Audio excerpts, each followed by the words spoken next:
Tingguha sa panggamahan ng probinsyal ubos sa liderato ni Governor Edwin Cuyagovo Bahib nga masiguro nga ang tanang kababaihan labi na ang mga nagburos nga luwas ug himsog sa ilang pagpanganak pinaagi sa maternal and health care program. Sa Provincial Bontis Congress nga gipahinabo sa Davao Gym nga dunay timang pagsulong tungo sa malusog at ligtas na pagdadalang tao, gitigayon ang HIV testing, blood pressure check-up o uban pang serbisyong medikal sa pagpanguna sa Provincial Health Office kun PHO. Kini ang unang higayon sa panagtigom sa mga buntis human milabay ang pandemyang COVID-19 nga gitambungan sa mga district, city o municipal health officers, mga specialists, representante sa Department of Health o uban pa. Mihatag og mensaheng padasig si DOH Regional Office 11 Director Annabel Yumang ngadto sa mga partisipante nga ampingan ang ilang panglawas og makanunayong himuon ang pagprenatal alang sa luwas nga pagpanganak. And we hope na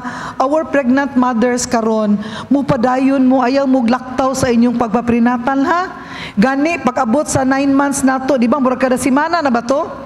No, weekly na ang pag-adto nato sa atong health center. Naganusab ang topiko nga gibatbat ni Dr. Sharamel Esconia, ang OB-GYN kabahin sa journey sa pagmabdos. Samtang sa mga okasyon, gipakita sa mga partisipante nga dili babag ang pagmabdos sa ilang pagrampa sa entablado suot ang maternity dress. Nidaog isip Miss Provincial Bontis Congress ang buntis nga taga Santo Tomas nga niangkon usab sa pasidungog nga Miss Perfect Smile.